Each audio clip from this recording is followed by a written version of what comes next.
I'm Jada Lily Miller. I play Allie on When Calls the Heart.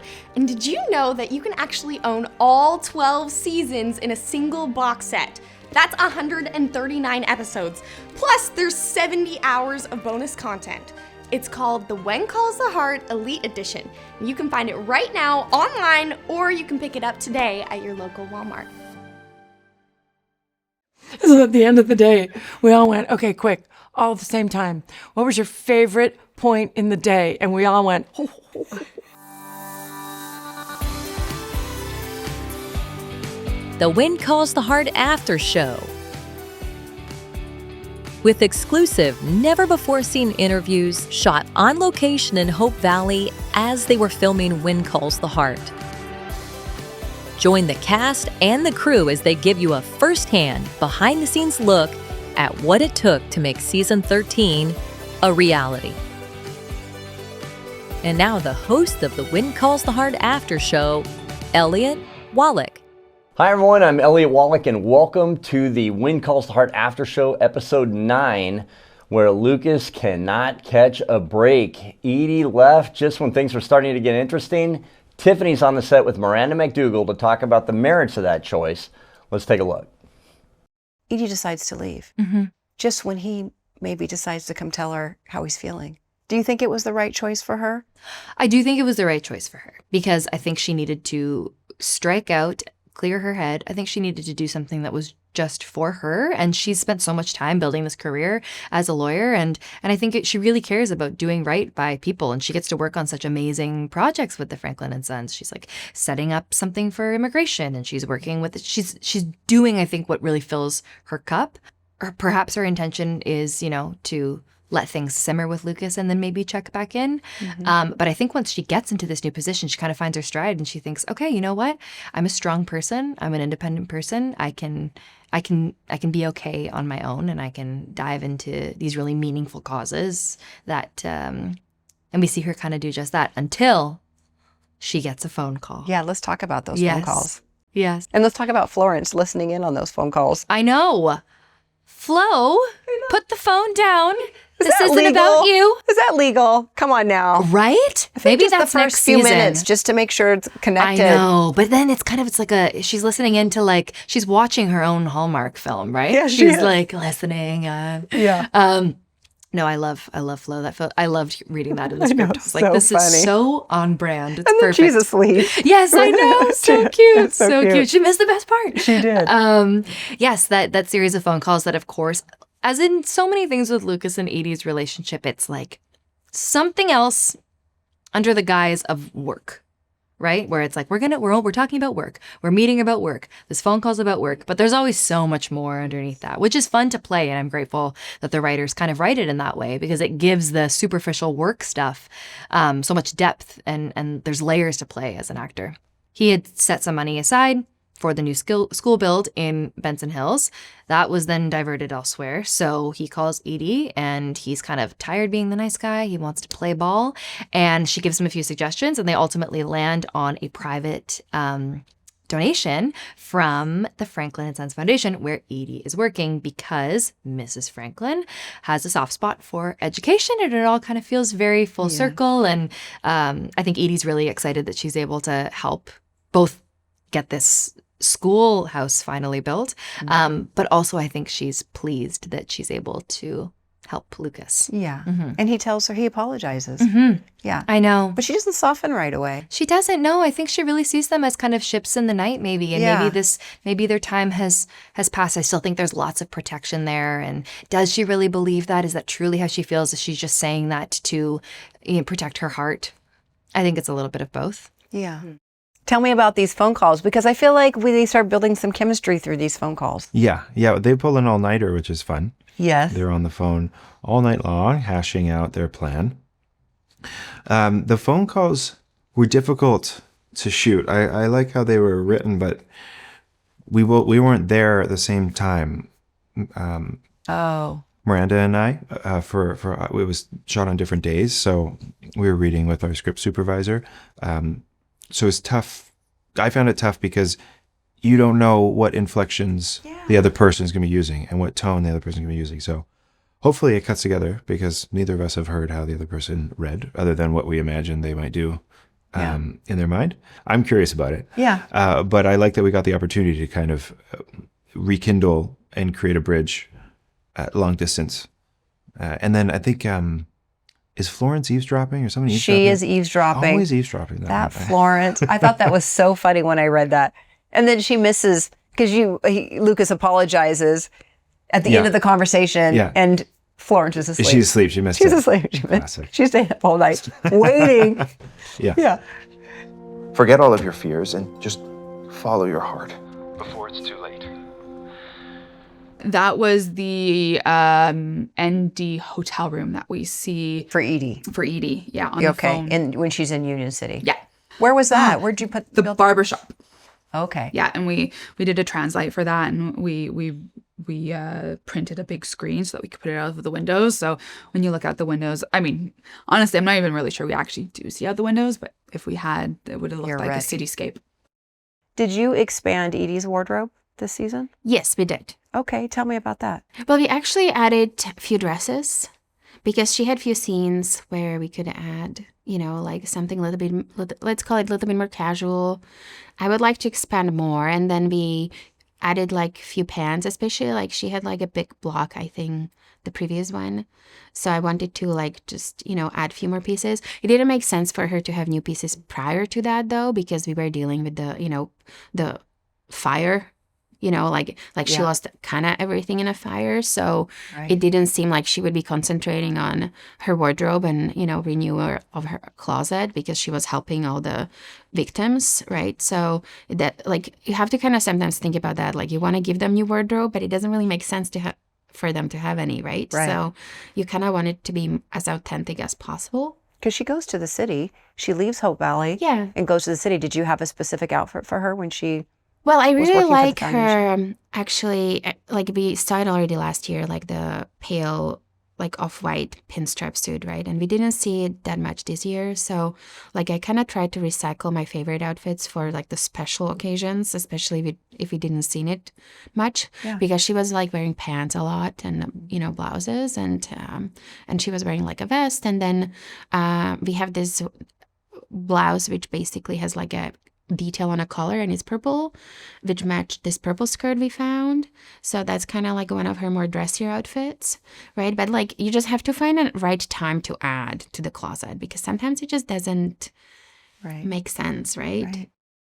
When we went up to the set of Wind Calls the Heart, we were very intentional about when we were going, because I grew up seeing Brooke Shields in movies and TV. I really wanted to make sure that we got a chance to meet her. And she could not have been nicer. And she just didn't have that effect on us. Let's take a look. So let's talk about episode 9. And in that episode, you get to work with Brooke Shields. Tell me, how was it working with Brooke? She's so sweet. She's so nice. She told me I had nice eyebrows, and I said, Brooke, I am never living that down. You just made my entire year. Oh my gosh, coming from the queen. Yeah. She's known for her eyebrows. Yes, she was lovely. I loved working with her. She's super sweet. And in that episode, Allie gets to do some writing of her own. Yes. She comes up with this book idea about Jack's past adventures for this memory hunt that they did. Scavenger hunt, right? It was a memory scavenger hunt. Mm-hmm. Yeah, tell me about that, writing that book.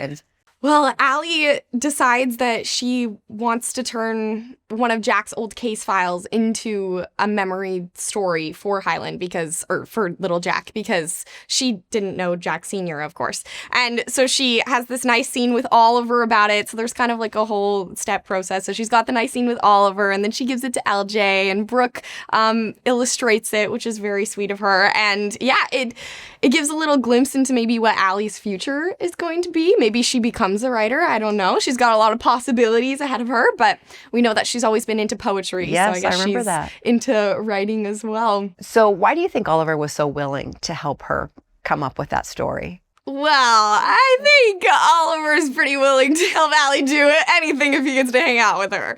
I mean, they both won't admit it right now. Yeah. But I think that there's definitely a little crush going on there. Do you think that Allie knows that Oliver likes her? I don't know. I think she maybe hopes that he likes her. I mean, Yeah. they have good chemistry, Yeah. so I think that they're good friends either way. I'm hoping to turn one of Jack's cases into a story for LJ. That's really sweet. Let's talk about Allie's book at the end of the scavenger hunt that she presents. Oh, yeah, that got me. that was fun. And I honestly, I credit my art team, Desiree and Abby. They really were the creative geniuses behind that. Des did some research and found out how to, like, you know, hand bind books, and then we hired someone to do some of our sketches, and then she went on in and did her touches, and it was just, it's one of those pieces that I'm like, oh, we're gonna keep this on set forever. Like, it's beautiful, and just such a lovely ode to Jack, and that whole storyline with LJ and needing those memories of his dad. Yeah, it was really touching. And so we wanted it to be special. We didn't want it to just look like anything that we'd seen before. And we ended up really writing that book and elaborating on the story, which was kind of So it's a full fun story. Yeah. And then just being able to be like, okay, like, what are our images? What would she have had time to do? What's realistic? And Right. what style do we want to do it? And like also knowing that Jack was, you know, an artist himself, and that it just like runs in the family. And so yeah, I mean, the writers were brilliant in coming up with that concept. So it was fun to be able to take that and do it justice and honor that storyline. And that was part of the scavenger hunt. You have another prop here that was part of the scavenger hunt. Yeah. Yeah. This showed up in the Mountie Ball with Jack, right? It was. Yeah. And then so we pull it out of storage and we see it in the saloon on the table, and it's just one of the items that helps tell the story of Jack and his just love of Elizabeth. Yeah, it's just beautiful. It's fun to have these things come back because you never know. And I mean, I think that's like when we talk about the book, it's like you don't know like the weight of and like the sentiment of certain things when you're shooting it. You don't really realize, like, I mean, it was something special, but the fact that who knew that this is how it was going to come back? Because I don't think we've seen it since. No. And so for it to make a reappearance as it did, yeah, it's like, who would have thought that little thing was gonna make everyone cry again? And this is a music box your dad used during our very own Christmas Mountie Ball. So you obviously get a lot of scenes with Highland. Is he fun to work with? Oh my goodness, I mean, that so kid's, fun. he's so funny. Yes, he is. Now he has to do tutoring on set, and like all throughout the summer he didn't have to, and so I would hang out with him all the time in the green room, and now that he's gone to tutoring, I'm like, oh, I miss Highland. Like, where did he go? Oh, he's doing math instead. He's a blast though. He's so funny. And we have developed this very sibling relationship now. Kevin has even said to us, he's like, you guys just talk like siblings now. And I'm like, well, we basically are siblings on the show, so. You've had a lot of scenes with LJ. Yeah. Do you approach scenes with kids differently? And can you relate to their experience because you started acting young? I did, but I was 9. I mean, I was an old timer compared to LJ. Absolutely. I mean, it really does have to sort of all be about them in a way. So you have to really just be ready and be ready to sort of help them through it and stay in character as well, because they're just little people. Yeah. And the words they're saying and memorizing, and they say them so well, and their little voices with a little lisp and a little this is just. Yesterday he said that he was talking about, you know, he's reading this book that Allie wrote and I illustrated. It's so sweet because there's a point where it's part of Jack's story where his mom is kidnapped. And so, you know, he says, "You were kidnapped, Mama?" And she said, "Yes, but thank goodness your daddy was there to save me." And it was my favorite thing ever. He looked at her and he went, "Oh." Like, so at the end of the day, we all went, "Okay, quick, all at the same time. What was your favorite point in the day?" And we all went, "Oh." His little mouth just, and every time he did it, like, "Oh, Daddy saved you." But it was just so sweet and not directed. Like, when the kids feel comfortable, I think that they they're able to allow their responses to come through. You know, I mean, I think the most important thing is creating some kind of a comfort zone or a trust so that they can look you in the eye, because that's the hardest thing, is to get little kids to look you in the eye. You know, they sort of say it and then they kind of want to, Right. It's like being in the jungle, you know, don't look them in the eye. Right. So you brought up the book that Allie wrote. Can you relate to the joy that she felt for writing a book, her first book? Because you have several books that you've written. Yes, I think I can actually relate to it a little bit, because what Allie's done is taken a documented story and made it literary, you know, and I could never do a Once Upon a Time, you know, and create fiction. That's just not the way my brain works. But I can take my experience and at least present it in a way that is has that sort of balance, I believe. I mean, and also I have good editors, but, you know, to sort of make it, it's just not like you're reading a diary, and it's not like but it has to be relatable enough, but also still have a literary lilt to it, you know, and I think that that's what Allie does. You know, she takes these sort of the documents of certain things that Jack had done and testimonies and puts it into this unbelievably gripping and passionate and sweet and sad and scary story, you know. So I think I can relate to that, because you also have to sort of elevate the emotions and the things that happen just enough without melodrama, but just kind of making them, you know, readable and, you know, and creating interest. So. Well, I think you do it well, because I'm listening to your latest book. Brooke Shields is not allowed to get old. Yeah. I'm only on chapter 5. Oh, so okay. I know there's still a lot. Well, I but don't die at the end. I've learned. That's good to know. Okay, good. Thank goodness. Wait on my next book, but sorry. Yes. You're reading from it. the grid. Okay. Yeah. No, it's terrific. And what inspired you to write this book?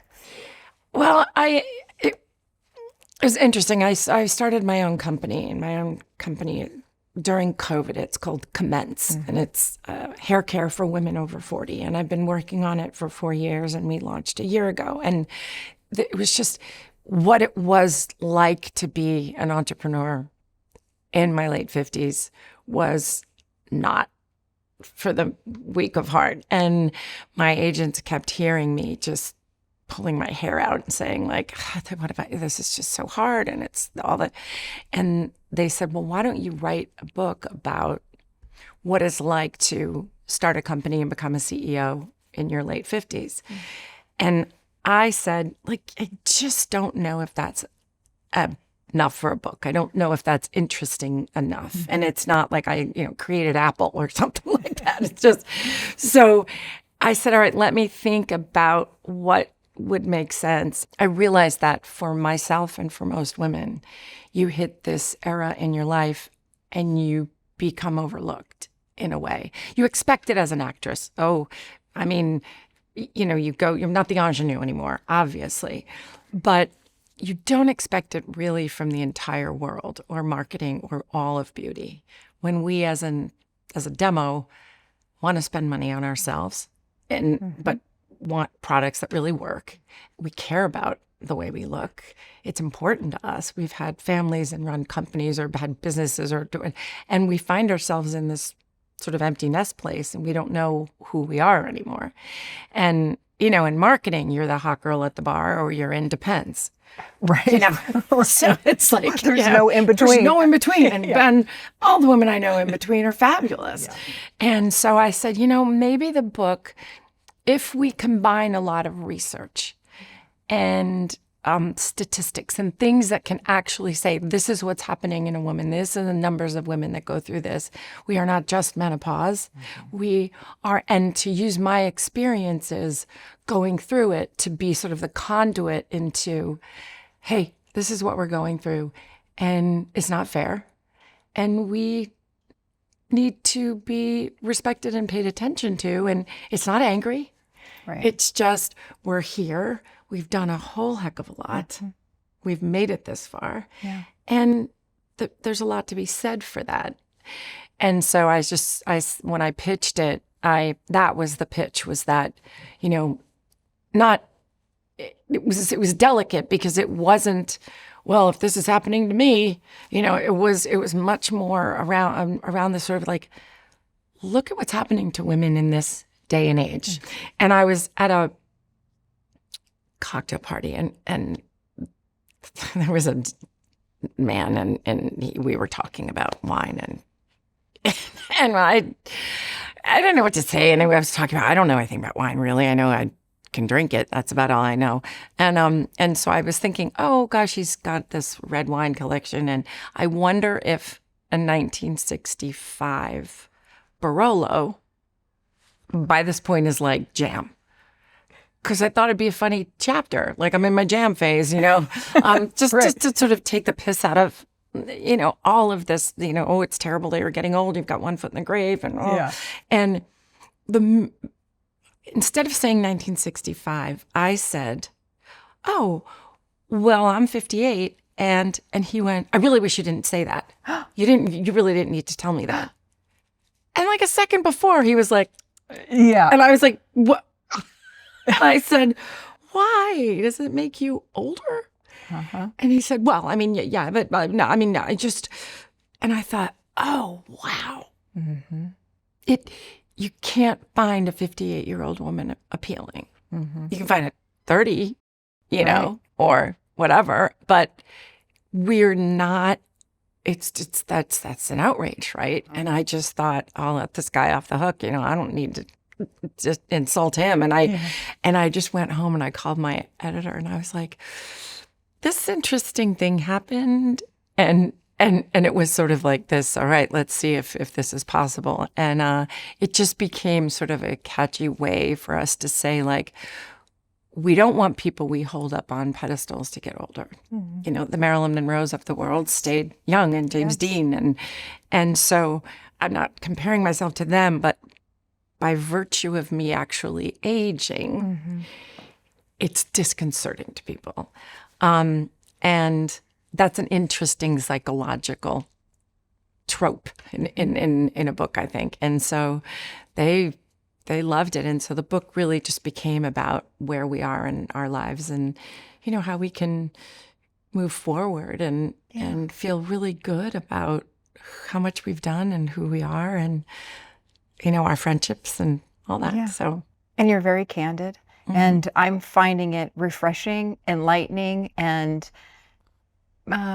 just, you know, just hearing your experiences, it's validating. That's the word I'm looking for. So thank you. Thank you. Well, that's the point. I just, you know, I know so many wonderful women and, you know, women that don't necessarily have certain platforms, right? They're in sort of no man's land, you know, and they're not being told that their value is still incredible, you know? And so, and it's not about beauty, but beauty is a really big piece of it. Yeah. You want to feel your best. You want to look your best. You want, you know, you don't want your hair thinning. You don't want all of this. You want to take care of yourself, and it's okay. You know, I used to think all of beauty was vanity.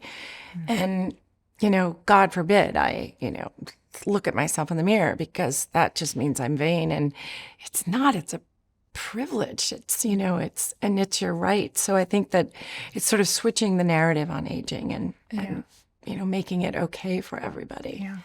Well, thank you for taking the time to sit down with me. It's as you know, as it was before, it was lovely. It's been fun to get to know you and talk about the season, and I hope we get to come back for many more episodes. Hopefully it won't be another however many years, but yeah, I mean, it was interesting coming back this many years later, and you know, we weren't in horse and buggies. We have a car, and I was like, wait a minute, right? I was like, what's happening? Yeah, Elizabeth's got short hair. That's right. I was like, ankles are showing. Ankles, yes, exactly. The whole thing was just, even for me, was just yeah. Oh, well, thanks again. This was great. Thank you. And that concludes this episode of the When Calls the Heart After Show. Hey, we're going to have some pretty exciting news about next week's after show, so don't forget to register for the newsletter, so stay tuned for that. And don't forget to like and subscribe, comment below. Today's question, what surprise actor would you love to see on When Calls the Heart? We'll see if you get your wish. And we'll see you guys next time right here on the When Calls to Heart After Show.